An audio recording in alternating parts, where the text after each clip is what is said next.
do my video on the disappearance of George Allan Smith IV. He was never found. It's the famous case of the man who disappeared on his honeymoon. I have a very bad cold, so I apologize if I sound funny or look funny.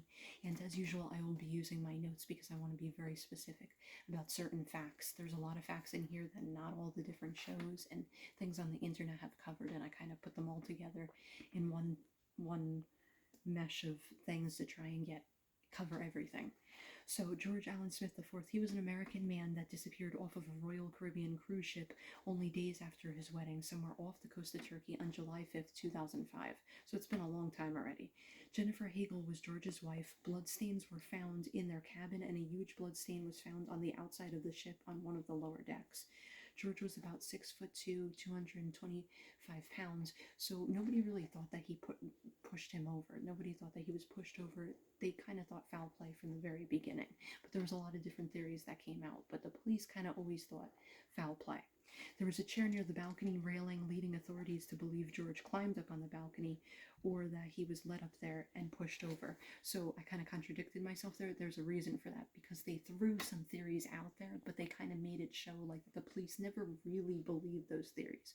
And anything about like maybe Jennifer, his wife, pushing him over, they said she was about 5'3" and like very petite, she wouldn't be able to do that. So they really believed that it was something that he did himself, or he was led to through drugs or being drunk or something, but they always leaned towards foul play. So, but let's rewind a bit. There are 4 young men that are crucial to this investigation and are definitely highly suspicious. Josh Askin, Rusty Kaufman, Zach Rosenberg, and Greg Rosenberg. Those 2 are brothers. These men were very near when George met his end. So, as time goes on, you'll see how these 4 men kind of almost sounds like they gain the trust of George and his wife to get close to him for whatever reason. You judge their motives. On June 25th, 2005, George and Jennifer Hagel got married in Newport, Rhode Island. Everything is picture perfect, even by George's own sister. She says the same thing. Both families are happy by all accounts. George and Jennifer are deeply in love, but they both like to party hard and drink, and that's a weakness that's going to show up later on in the investigation. That was something that was not good. On June 29th, their cruise ship Royal Caribbean's Brilliance of the Seas set sail from Barcelona. It was supposed to be a 2-week cruise around the Mediterranean with stops in Greece and Turkey and Italy and other places. The actual day of George's probable death, the boat was around the Aegean Sea. They believe that his body floated eventually or thrown over whatever into the Aegean Sea and has never been recovered to this day. In Italy is where George met the family of Josh Askin. The cruise proceeded as usual, but there are a few notable events that I'm going to mention here in listing them. Is that there was a group of young people that were actually evicted from the boat, at least 60 people, because of their wild behavior. And this is a very rare occurrence on cruise ships that they would evict that many people at once. And it was these 4 kids that were psyching everybody up throughout the entire cruise. Now, Josh and the 3 other men were wild, and they definitely seemed to stir things up, but there's the one main ringleader that you're going to see as time goes on. George and Jennifer liked to drink and gamble a bit, and when George was under the influence, he was bragging a lot about money that he had in the safe. So some people thought, he had this expensive watch, he had this money in the cabin. Maybe people thought that he was really rich, and it's a robbery gone wrong. His wife is losing gambling at the tables, and he made sure that he supplied her with money, but he seemed to be maybe getting annoyed that she was losing money. There were so many different things that people said they saw, and some people, the police said, totally contradicted themselves. The 4 men I mentioned before are the supposed men that put George to bed shortly at 4 a.m. on the day he went missing. Another noteworthy point is that there was an off-duty policeman right next door that had the cabin nearby, and after hearing so much noise like crashing furniture or a brawl, this detective decided to peek his head out, and he saw those 3 men leaving George. Note, 3 men, not 4. And he says this. And they say at some point Jennifer passed out in the hall. It was sometime before a Royal Caribbean employee found her outside an employees only door. So who knows what happened to her. So her husband's in one part of the ship, she's in the other part of the ship, and the 4 men claim they dropped George off, they went back to their rooms, they took off his shoes to make sure he was comfortable and put him back to bed and ordered room service. But there's no records that room service ever came, and if room service, they did call room service, there's no records that they like necessarily ordered anything. It didn't come to their apartment. These things didn't add up to what these four guys were saying.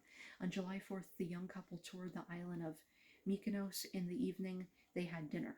So CCTV footage shows George and Jennifer playing in the casino around midnight. Then something transpires between the hours of midnight and about 4:30 a.m., which makes this whole thing come into play. Between those hours, something happens. It's about the time that they find 4:30 a.m. when they find Jennifer passed out in the hallway, and she has like no recollection of what happened. At around 7:30 a.m., a young girl trying to try her camera out. She's on her balcony and she captures a picture of what appears to be a pool of blood, and she just thinks, okay, I'm going to snap some pictures of this. So some people say that there was a bloody tissue in the garbage can when authorities came into Jennifer and George's room. Now, George's body was never found, but eventually they did presume him dead. His widow even got married later on. Jennifer's completely out of it. She shows up for this massage that she had planned for the next morning, but she's still wondering where George is, but she's out of it, so she's just acting like normal. It's not until people from the boat come and tell her, your husband's missing, that she starts putting two and two together, but she still can't remember the previous night. At the same time, Royal Caribbean is worried about a scandal and the blood stain. So the blood stain is painted over, I believe, in the port of Turkey. But whether it was the Turkish authorities or Royal Caribbean, either way, Royal Caribbean was responsible for that. And they painted over the evidence that was needed, whether it was, no matter what it was, clearly it was something important. And they painted over that. And that's really crucial to think about later on, who was involved and all these different people who had something to hide along the way that could have helped this woman. So she's this woman in another country that doesn't know their language. She's alone. Her husband is either dead or kidnapped or injured in some way. And so a lot of people said, oh, she's guilty. Why would she fly back home? Because she flew back home shortly after that. Well, because you're somebody, a foreigner, to them in another country, and you have no clue what just happened to your husband, and you went from happy as a clown on your honeymoon to murder. So after the Turkish authorities painted over that, a lot of people don't mention that until you don't, as time goes on in the case, nobody's really paying attention to that. Jennifer's just paying attention to the authorities telling her, like, okay, this happened, where were you here, where were you here? At the same time, they're on the outside of the boat painting the boat. Only the people who saw it would really, this is early in the morning, would even pay attention to this. So after hearing George's missing, she goes into a panic. Royal Caribbean seems to Jennifer to be very cold. She says that about them, that they didn't have much emotion. They give her a CD player, they tell her to take a shower, and a lot of people say that they think that she could have been assaulted, and that's why they said something like that, because they didn't want any scandal, or maybe they even suspected one of their own employees. So there's a lot going on there. And just thinking that that could have happened to her, one would think you would have a little bit of compassion for her.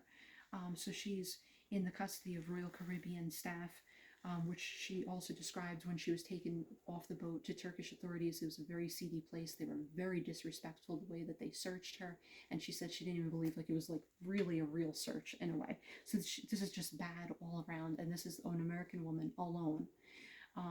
There was also speculation over one of the bartenders aboard the ship that they might have slipped a Mickey into her drink. Then Royal Caribbean, without telling Jennifer anything, they went into her cabin. They took all her belongings, packed it together, and she would see like his sneakers falling out of the bag, and she didn't like give them that permission. They just started packing everything. They wanted her out because it was causing scandal, but they must have known at some point that there was something really up here. So they could have, tons of evidence that could have been in that room was just completely destroyed. And then George's family thinks that his wife is hiding something that could be embarrassing, because they're just thinking of their son and their brother that just went missing right away. So they had their own opinions, and Jennifer insisted month after month that she could not remember anything. So it's very possible, many experts have said it's very possible she could have been drugged.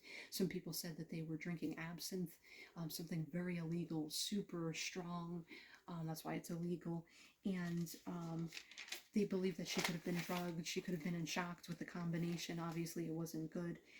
So Jennifer later distanced herself from George's family.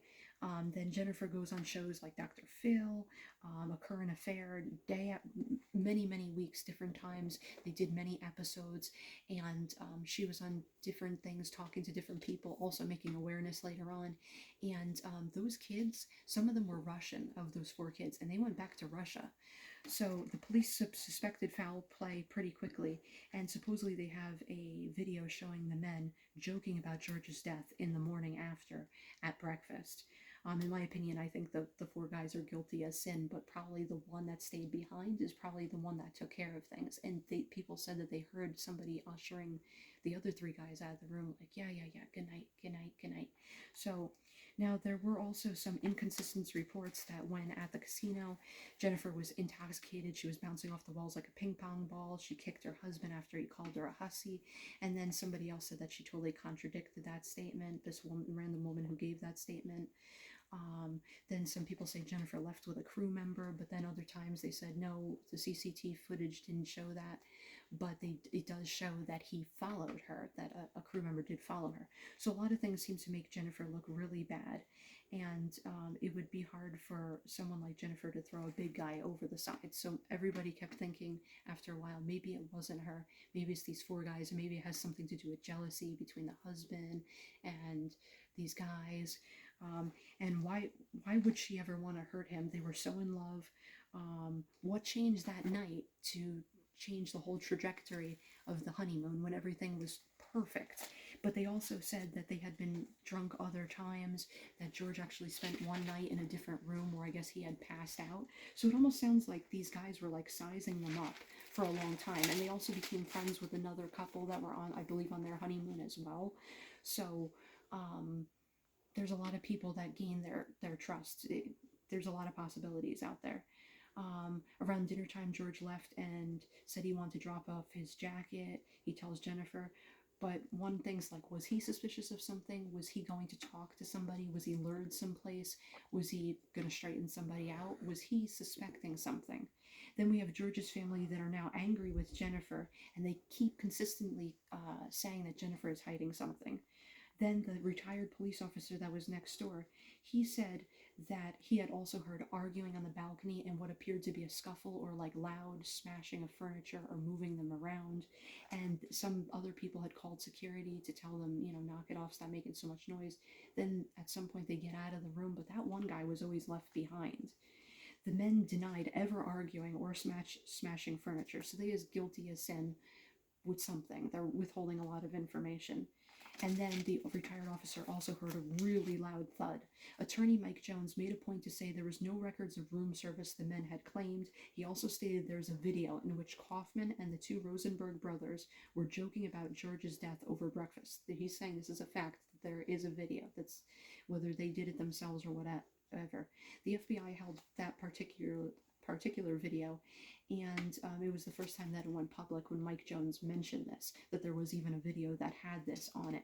And they joked about how George went over the balcony like a parachute, and he just parachuted over. They were very vulgar and vicious. So CBS confronts Kaufman about the video and comments, and surprise, surprise, he tells, oh, talk to my lawyer, instead of saying, I never said it, or totally untrue, and just walking away. He says, talk to my lawyer. So that makes him sound really suspicious. And even one of those guys, out of those 4 guys, said that they believe something really weird happen that night, but somebody has to get to the bottom of it. Maybe even them were a little bit drunk, that they wouldn't necessarily remember everything, but somebody knows because somebody stayed behind to make sure that job was done, possibly, or something. So then they also said that Kaufman, he goes on to say that he does these gang symbols with his hands in the video, and then he says, see, I told you I was a gangster. So these are things that they actually said are in the video, and that he said these things. Then George's family always held to the belief he was murdered, continued to hold on to that belief even after all the different settling with Royal Caribbean. 2 of the men, Greg Rosenberg and Rusty Kaufman, were later evicted from the ship. They were also accused of assault on a woman. Greg Rosenberg was being held in Florida prison on trafficking charges, but still denying the charges. In the end, Jennifer settled with Royal Caribbean, and the details remained confidential. George's family continued to fight. They urged got their own settlement later on, and Jennifer received $1.1 million from Royal Caribbean. But George's family always thought that she settled for way too little. She eventually admitted, hey, maybe it was an accident, that he was trying to balance on the balcony while smoking a cigar. They didn't like that she said those things, but that might have actually been part of the deal, so who knows.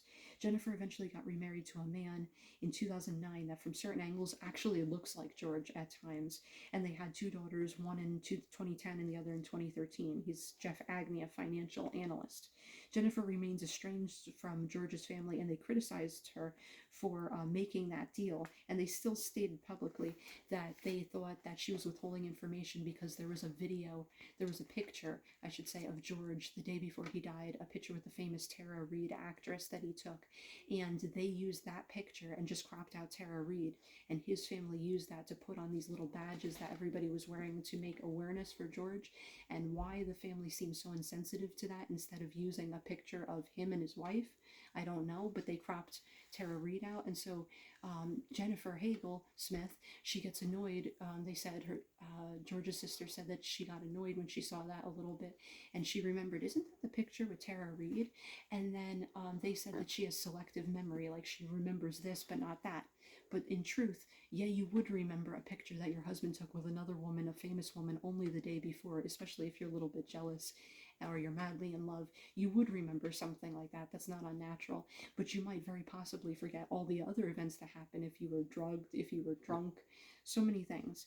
So Jennifer never became the teacher that she wanted. She wanted at least 3 kids. That was all the dreams that she had with George. But instead, she went for an interview later on after the whole investigation, and she was turned down because they thought that that would be scandalous. So she eventually worked for the Michael J. Fox Foundation for Parkinson's Research in New York City, then moved to Fairfield, Connecticut to work for a nonprofit organization that works to provide affordable housing and eliminate poverty. Then eventually George's family reached a settlement with Royal Caribbean. In the settlement, it forced the cruise line to hand over important papers and interviews, and there were some controversial things in those papers that again made Jennifer look bad. So then Jennifer never responded to requests to comment after she married Jeff Agnew, and George's family declined to comment on anything pertaining to her second marriage from their lawyer's opinion. And then as a side note, George supposedly did try to search the ship for his bride before giving up and leaving and going to bed. At least that's what those 4 guys say. And when Jennifer was found in the hallway, she had thought that George might have spent the night at another cabin because he had done that. I said that earlier in the video, because he had done that a previous night. So there are reasons why it sounds like 2 people who are, like, in a way very immature. They're married. Why you would ever be separated in a million years, even for a second on your honeymoon, I don't know, but that's kind of like modern day.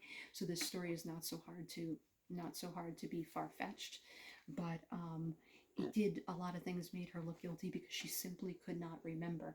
So some accounts also say the 4 men ordered the room service, and I mentioned that earlier in the video, but they had like different theories of when they ordered the room service. Did they just make a mistake in the kitchen and they didn't write it down, or they took this one by hand and not type it, and somehow they lost. It sounded so ridiculous. It sounded like these 4 kids were guilty of sin, and maybe one more than the other. He riled up all the other people on the cruise ship. There was a million different theories going out here, and I can't believe that they haven't solved it all these years.